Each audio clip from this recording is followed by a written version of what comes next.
बोलो विष्णु भगवान की जय, बृहस्पति देव की जय। अथ श्री बृहस्पतिवार व्रत कथा। बोलो बृहस्पति देव की जय, विष्णु भगवान की जय।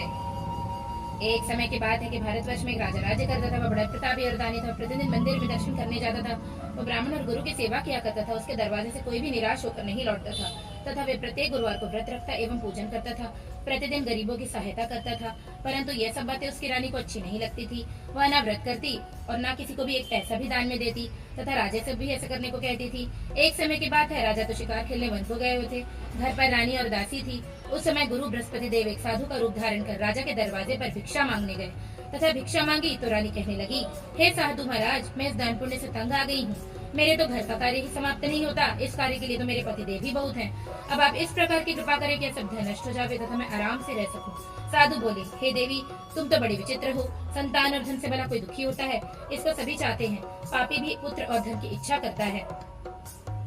अगर आपके पास धन अधिक है तो भूखे मनुष्यों को भोजन कराओ, प्याऊ लगवाओ, ब्राह्मणों को दान दो, धर्मशाला बनवाओ, कुआं, तालाब, बावड़ी, बाग बगीचों आदि का निर्माण कराओ, निर्धन मनुष्यों की कुमारी कन्याओं का विवाह कराओ और अनेकों यज्ञादि धर्म करो। इस प्रकार के कर्मों से आपका कुल और आपका नाम इस लोक में सार्थक होगा एवं स्वर्ग की प्राप्ति होगी। रानी साधु महाराज की बातों से खुश न हुई।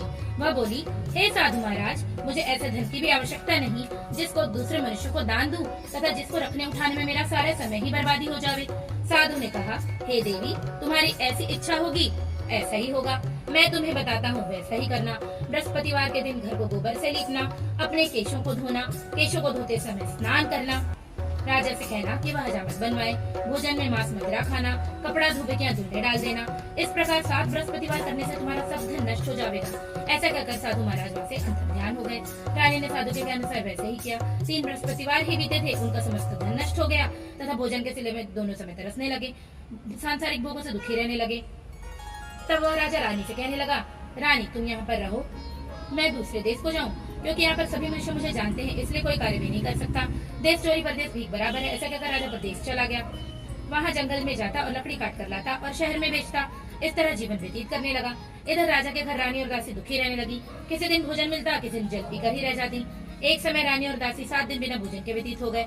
तो रानी ने अपनी दासी से कहा, हे दासी, यहाँ पास के नगर में मेरी बहन रहती है, वह बड़ी धनवान है, तो उसके पास जा और वहाँ से 5 सैर बैजर मांग लाओ, जिससे कुछ समय के लिए गुजर हो जाएगी। इस प्रकार रानी की आज्ञा मानकर दासी उसकी बहन के पास गई। रानी की बहन उस समय पूजन कर रही थी, क्योंकि उस रोज बृहस्पतिवार का दिन था। जब दासी ने रानी की बहन को देखा और उससे बोली, हे रानी, मुझे तुम्हारी बहन ने भेजा, मेरे लिए 5 सैर बैजर दे दो।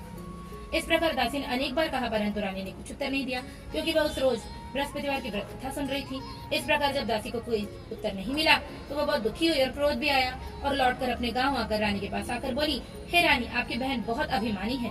वह छोटे मनुष्यों से बात भी नहीं करती, क्योंकि मैंने उससे कहा तो उसने कोई उत्तर नहीं दिया। मैं वापस चली आई। रानी बोली, हे दासी, इसमें इसका कोई दोष नहीं है। जब बुरे दिन आते हैं तो कोई सहारा नहीं देता। अरे अच्छे बुरे का पता विपत्ति में ही तो चलता है। जो ईश्वर की इच्छा होगी वही होगा। यह सब हमारे भाग्य का दोष है। इधर उस रानी ने देखा कि मेरी बहन की दासी आई थी, परंतु मैं उससे नहीं बोली।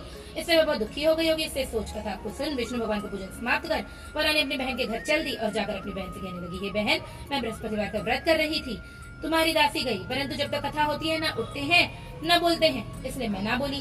कहो दासी क्यों गई थी? रानी बोली, बहन, हमारे अनाज नहीं था। वैसे तुमसे कोई बात छुपी नहीं, इस कारण मैंने दासी को तुम्हारे पास 5 सैर बैजर लेने के लिए भेजा था। रानी बोली, भगवान सबकी मनोकामनाएं पूर्ण करते हैं, तुम्हारी भी मनोकामनाएं पूर्ण करेंगे। देखो, शायद तुम्हारे घर में अनाज रखा हो। इस प्रकार का वचन जब रानी ने सुना तो घर के अंदर गई, उसे बैजर से भरा एक घड़ा मिल गया। तब तो वह रानी और दासी दोनों ही बहुत खुश हुई और दासी कहने लगी, हे रानी, देखो, वैसे हमको अन्न नहीं मिलता था, हम रोज ही व्रत करते हैं। अगर इनसे व्रत की विधि कथा पूछ ली जावे तो उसे हम भी क्या करेंगे। तब उस रानी ने अपनी बहन से पूछा कि हे बहन, बृहस्पतिवार के व्रत का क्या विधान है, व्रत कैसे किया जाता है। उस धार्मिक रानी ने कहा, बृहस्पतिवार के व्रत में चने की दाल बनाकर से विष्णु भगवान का केले के जल में पूजन करें, दीपक जलावे, पीला भोजन करे तथा कहानी सुने। इस प्रकार करने से गुरु भगवान प्रसन्न होते हैं, पुत्र धन देते, मनोकामनाएं पूर्ण करते हैं। इस प्रकार रानी और दासी दोनों ने निश्चय किया कि बृहस्पति भगवान का जरूर पूजन करेंगे। 7 रोज बाद जब बृहस्पतिवार आए तो उन्होंने व्रत रखा। गुड़साल में जाकर चना गुड़ बीन लाई तथा उसकी दाल से केले की जड़ तथा विष्णु भगवान का पूजन किया। अब पीला भोजन कहाँ से आवे? बेचारी बड़ी दुखी हुई, परंतु उन्होंने व्रत किया था, इस कारण गुरु भगवान प्रसन्न थे। 2 थालों में सुंदर पीला भोजन लेकर आए और दासी को देकर बोले, हे दासी, यह तुम्हारे और रानी के लिए भोजन है, तुम दोनों करना। दासी भोजन पाकर बड़ी प्रसन्न हुई। रानी से बोली, चलो जी भोजन कर लो। रानी को इस विषय में कुछ भी पता नहीं था, इसलिए वह दासी से बोली, तू ही भोजन कर, क्यों तू व्यर्थ हमारी हंसी उड़ाती है। दासी बोली, एक महात्मा भोजन दे गए हैं। रानी कहने लगी, यह भोजन तेरे लिए दे गए हैं, तू भोजन कर।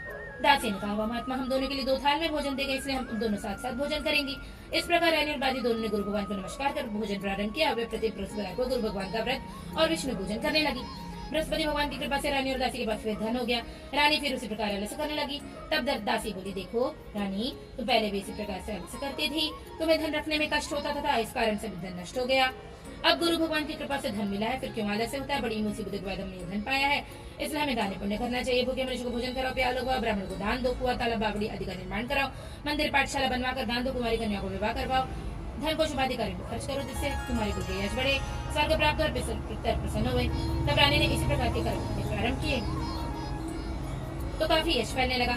एक दिन रानी और दासी विचार करने लगी, राजा ने न जाने किस प्रकार से होंगे, उनकी कोई खबर नहीं। गुरु भगवान से उन्होंने प्रार्थना की तो भगवान ने रात्रि में स्वप्न में राजा को कहा, हे राजा, उठ, तेरी रानी तुझको याद करती है, अपने देश चले जा। राजा प्रातःकाल उठा, विचार करने लगा, स्त्री जाति खाने और पहनने के साथ ही होती है, मगर भगवान की आज्ञा मानकर अपने नगर के लिए चलने को तैयार हुआ। इससे पूर्व जब राजा परदेश चला गया तो परदेश में दुखी रहने लगा। प्रतिदिन जंगल में से लकड़ी बीन कर लाता, उन्हें शहर में बेचकर अपने दुखी जीवन को बड़ी कठिनता से व्यतीत करता था। एक दिन राजा दुखी अपनी पुरानी बातों को याद करके रोने लगा। तब उस जंगल में बृहस्पति देव एक साधु का रूप धारण करके आए और राजा के पास आकर बोले, देखा कठारा, तो तुम इस सुनसान जंगल में किस चिंता में बैठे, मुझको बतलाओ। यह सुन राजा के नेत्रों में जल भर आया। साधु की वंदना कर बोला, हे प्रभु, आप सब कुछ जानने वाले। इतने कहकर साधु को अपनी संपूर्ण कहानी बतला दी। महात्मा दयालु थे, इससे बोले, हे राजा, तुम्हारी स्त्री ने बृहस्पति देव का अपमान किया था, जिस कारण तुम्हारी दशा हुई। अब तुम किसी प्रकार की चिंता मत करो, भगवान तुम्हें पहले से अधिक धनवान करेंगे। देखो, तुम्हारी स्त्री ने भी गुरुवार का व्रत करना प्रारंभ कर दिया है और तुम मेरा कहा मानकर बृहस्पतिवार का व्रत करके चने की दाल जल को लोटे में डाल कर केले का पूजन करो, फिर कथा कहो और सुनो, भगवान तुम्हारी सभी मनोकामनाओं को पूर्ण करेंगे। साधु महाराज को प्रसन्न देखकर राजा बोला, हे प्रभु, मुझे लकड़ी बेचकर इतना पैसा नहीं मिलता जिससे मैं भोजन करने के उपरांत कुछ बचा सकूं। मैंने रात्रि में रानी को अपने व्याकुल देखा है, मेरे पास कुछ भी नहीं जिससे उसकी खबर मंगा सकूं, और फिर कौन सी कहानी कहूं यह भी मुझे नहीं मालूम। साधु ने कहा, हे राजा, तुम किसी प्रकार की चिंता मत करो। बृहस्पतिवार के दिन तुम रोजाना की तरह लकड़ियां लेकर शहर को जाओ, तुमको रोज से दुगुना धन प्राप्त होगा, जिससे तुम भली भांति भोजन कर लोगे तथा बृहस्पति देव की पूजा का सामान भी आ जाएगा। बृहस्पतिवार की कथा इस प्रकार से है। प्राचीन काल में एक ब्राह्मण था, वह बहुत ही निर्धन था, उसके कोई संतान नहीं थी, उसकी स्त्री बहुत ही मलिनता के साथ रहती थी।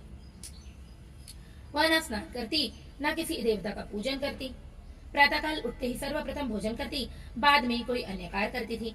इससे ब्राह्मण देवता बड़ी दुखी थे, बेचारे बहुत कुछ कहते किंतु कोई परिणाम न निकला। भगवान की कृपा से ब्राह्मण की स्त्री को कन्या रूपी रत्न पैदा हुआ और वह कन्या अपने पिता के घर में बड़ी होने लगी। वह बालिका प्रातः स्नान करके विष्णु भगवान का जाप करने लगी, बृहस्पतिवार का व्रत करने लगी, अपने पूजा पाठ को समाप्त करके स्कूल जाती तो मुट्ठी में जौ भर के ले जाती और पाठशाला के मार्ग में डालती जाती। जब वे जौ स्वर्ण के हो जाते, लौटते समय उनको बीन कर घर ले आती थी।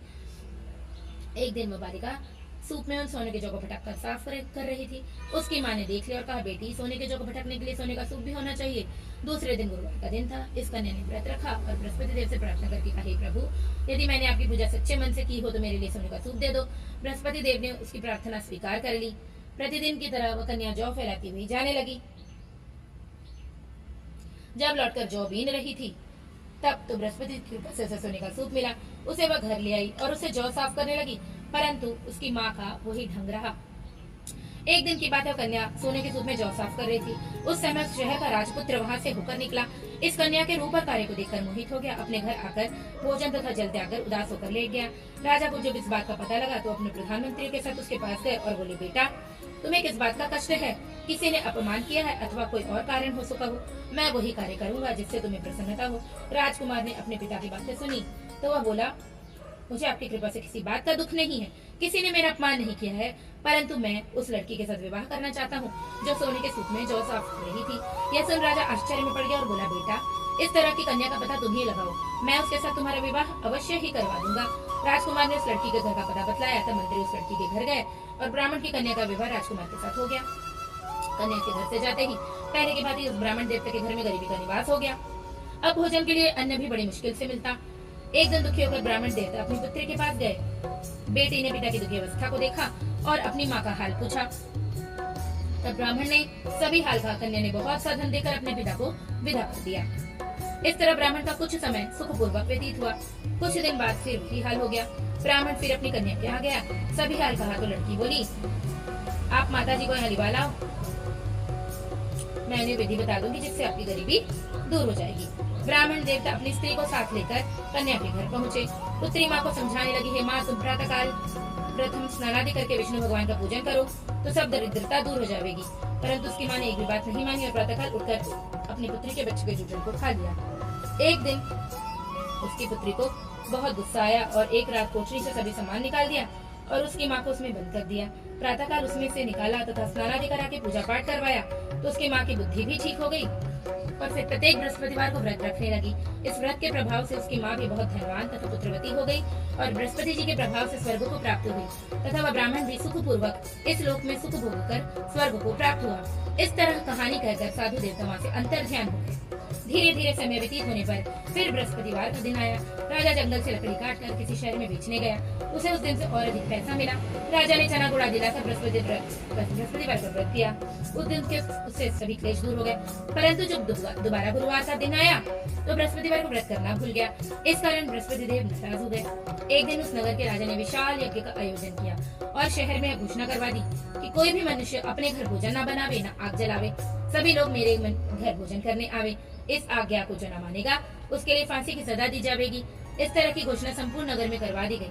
राजा की आज्ञा अनुसार शहर के सभी लोग भोजन करने गए, लेकिन लकड़हारा कुछ देर से पहुंचा, इसलिए राजा उसको अपने साथ घर ले आए और ले जाकर भोजन करा रहे थे। इतने में रानी की दृष्टि उस खुटी पर पड़ी जिस पर उसका हार लटका हुआ था। वह वहाँ पर दिखाई नहीं दिया। रानी ने निश्चय किया, मेरा हार जरूर इस मनुष्य ने चुरा लिया है। उसी समय पुलिस बुलवा कर उसको जेल खाने में डलवा दिया।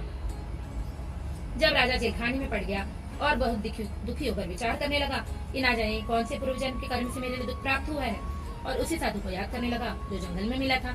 उसी समय तत्काल बृहस्पति देव साधु के रूप में प्रकट हुए और उसकी दशा को देखकर कहने लगे, अरे मूर्ख, तूने भगवान बृहस्पति कथा नहीं कही, इस कारण तेरे लिए दुख प्राप्त हुआ है। अब चिंता मत कर, बृहस्पतिवार के दिन जेल खाने के दरवाजे पर तुम्हें 4 पैसे पड़े मिलेंगे, उनसे तू बृहस्पति देव की पूजा करना, तेरे सभी कष्ट दूर हो जाएंगे। तत्पश्चात बृहस्पतिवार के दिन उसे 4 पैसे पड़े मिले। राजा ने कथा कही। उसी रात्रि को बृहस्पति देव ने उस नगर के राजा को स्वप्न में कहा, हे राजा, तुमने जिस आदमी को जेल खाने में बंद किया है वह निर्दोष है, वह राजा है, उसे छोड़ देना। रानीघार उसी खुटी पर लटका हुआ है। अगर तूने ऐसा नहीं किया तो मैं तेरे राज्य को नष्ट कर दूंगा। इस तरह के रात्रि में स्वप्न को देख राजा प्रातःकाल उठा और गुरुदेव की आज्ञा अनुसार अपने नगर को चल दिया और खुटी पर हार देकर गठर को बुलाकर क्षमा मांगी तथा राजा को योग्य सुंदर वस्त्राभूषण देकर विदा किया तथा गुरुदेव की आज्ञा अनुसार राजा अपने नगर को चल दिया। राजा जब नगर के निकट पहुंचा तो उसे बड़ा आश्चर्य हुआ। नगर में पहले से अधिक बाग, तालाब, कुएं तथा बहुत से मंदिर, धर्मशाला आदि बने हुए थे। राजा ने पूछा, यह किसके बाग और धर्मशालाएं हैं? तब नगर के लोग कहने लगे, यह सब रानी और बांदी के हैं। तो राजा को आश्चर्य हुआ और गुस्सा भी आया। जब रानी ने खबर सुनी कि राजा आ रहे हैं तो उसने बांदी से कहा, हे दासी, देख राजा हमको कितने बुरे हाल में छोड़कर गए थे, वह हमारी ऐसी हालत देखकर लौट न जाए, इसलिए तू दरवाजे पर खड़ी हो जा। आज्ञानुसार दासी दरवाजे पर खड़ी हो गई और राजा आए से उन्हें अपने साथ लेवा लाई। तब राजा ने क्रोध करके अपनी तलवार निकाल ली और पूछने लगे, यह बताओ, यह धन तुम्हें कैसे प्राप्त हुआ है? तब उन्होंने कहा, यह सब धन हमें बृहस्पति देव के व्रत के प्रभाव से प्राप्त हुआ है। राजा ने निश्चय किया, 7 रोज बाद तो सभी बृहस्पति देव का पूजन करते हैं, परंतु मैं रोजाना दिन में 3 बार कहानी कहूंगा तथा रोज व्रत किया करूंगा। अब हर समय राजा के दुपट्टे में चने की दाल बंधी रहती थी और दिन में 3 बार कहानी कहता। एक दिन राजा ने विचार किया कि चलो अपनी बहन क्या हुआ वे। इस तरह निश्चय कर राजा घोड़े पर सवार होकर अपनी बहन के यहाँ चलने लगा। मार्ग में उसने देखा कि कुछ आदमी एक मुद्दे को लिए जा रहे हैं। उन्हें रोककर राजा कहने लगे, अरे भाइयों, मेरी बृहस्पति कथा सुन लो। वे बोले, लो, हमारा तो आदमी मर गया है, इसको अपनी कथा की पड़ी है। परंतु कुछ आदमी बोले, अच्छा कहो, हम तुम्हारी कथा भी सुनेंगे। राजा ने दाल निकाली और जब तक कथा आदमी मुर्दा हिलने लग गया तो कथा समाप्त हुई तो राम राम करके वो मनुष्य खड़ा हो गया। आगे मार्ग में उसे किसान खेत में हल चलाता मिला। राजा ने उसे देखा, उससे बोला, अरे भैया, तू मेरी बृहस्पतिवार की कथा सुन लो। किसान बोला, जब तक मैं तेरी कथा सुनूंगा जब तक 4 हरैया खेत जोत लूंगा, जा अपनी कथा किसी और को सुनाना। इस तरह राजा आगे चलने लगा। राजा के हटते बैल पछाड़ खाकर गिर गए तथा उसके पेट में बहुत जोर से दर्द होने लगा। उस समय उसकी माँ रोटी लेकर आई। उसने जब यह देखा तो अपने पुत्र से सब हाल पूछा और बेटे ने सभी हाल कह दिया। तो बुढ़िया दौड़ी दौड़ी उस घुड़सवार के पास गई और उससे बोली, मैं तेरी कथा सुनूंगी, तू अपनी कथा मेरे खेत पर चलकर ही कहना। राजा ने बुढ़िया के खेत पर जाकर कथा कही। जिसके सुनते ही बैल खड़े हो गए तो किसान के पेट में दर्द बंद हो गया। राजा अपनी बहन के घर पहुंच गया। बहन ने भाई की खूब मेहमानी की। दूसरे रोज प्रातः काल राजा जागा तो वह देखने लगा सब लोग भोजन कर रहे हैं। राजा ने अपनी बहन से कहा, ऐसा कोई मनुष्य जिसने भोजन नहीं किया हो, मेरी बृहस्पतिवार की कथा सुन ले। बहन बोली, हे भैया, यह देश ऐसा ही है। यहाँ लोग पहले भोजन करते हैं, बाद में कोई अन्य कार्य करते हैं। अगर कोई पड़ोस में हो तो देखाऊं। तो ऐसे कर देखने चली, परंतु उसे ऐसा कोई भी व्यक्ति नहीं मिला जिसने भोजन न किया हो। अतः वह एक कुम्हार के घर गई जिसका लड़का बीमार था। उसे मालूम हुआ कि उसे 3 रोज से उसके यहाँ किसी ने भोजन नहीं किया है। रानी ने अपने भाई की कथा सुनने के लिए कुम्हार से कहा। वह तैयार हो गया। राजा ने जाकर बृहस्पतिवार की कथा कही, जिसके सुनकर उसका लड़का ठीक हो गया। अब तो राजा की प्रशंसा होने लगी। एक दिन राजा ने अपनी बहन से कहा, हे बहन, हम अपने घर को जाएंगे, तुम भी तैयार हो जाओ। राजा ने अपनी सास से कही। सास बोली, हाँ चली जाना, परंतु अपने बालक को मत लेवा जाना, क्योंकि तेरे भाई के यहाँ कोई औलाद नहीं है। बहन ने अपने भैया से कहा, हे भैया, मैं चलूंगी, किंतु कोई बालक नहीं चलेगा।